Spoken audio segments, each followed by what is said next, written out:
Hello, welcome back to the Chatterbox. The last video we did was about S and tackling that lisp, whether it's a lateral lisp or a frontal lisp.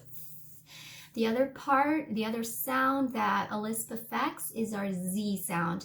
So just like T and S are very closely related, even more closely related, are S and Z. And that's how come when you have a lisp, it affects both those sounds. So not just S, but also the Z. The difference between S and Z is your voice is turned on or off. So with S, your voice is off. With Z, your voice is on. Z. So to attack that next part of the lisp, once we get that stretched out T into an S, all we have to do next is turn on our voice and hum. That's one way to try it. Or, like I said, S and T are very closely related.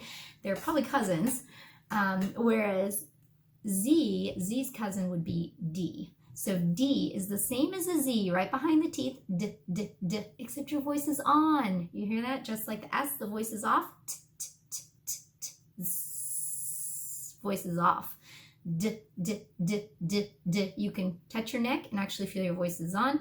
D, D, D, Z. And then we're going to stretch it out the same way we did with the T and the S. So we're going to stretch out the D to turn it into a Z. Again, when you're working with children, you don't want to say that we're working on the Z sound because they're going to go right back to that lateral lisp or that frontal lisp and say it the way they're used to saying because they think Z is Z, which is Z is Z, V is V, or I would have trouble trying to replicate it. But what we can do is get those kids to work on a D sound, a very long D sound. So we're going to try it. And here's a little visual. I use the little bumblebee, and he's hopping from flower to flower, D, D, D, and he gets dizzy. Zzz. So we're going to stretch out that D.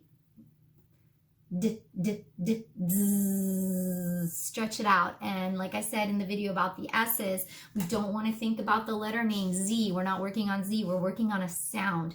Also using a sound effect will help a child produce the sound accurately, because once you say Z, they're going to say Z the way they're used to saying Z. But if you say, we're going to make a buzzing noise, can we do this? Zzz, and change it up so it's not Z, it's a little bumblebee. Zzz, and change it up. Z, z, z.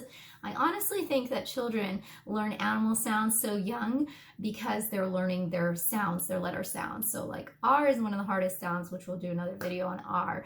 But you know, roof, we have all those sounds that we make that turn into our letter sounds. And little babies, the first things they start to copy are animal sounds, woof woof or whatever.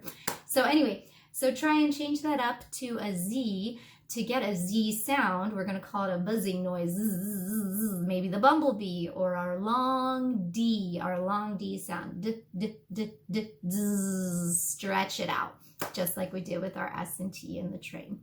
Okay, that's a place to start. Again, if you have any questions, or if you need support, or if you want to share some ideas, please do so down below. And nice to see you again. I'll leave you to chat.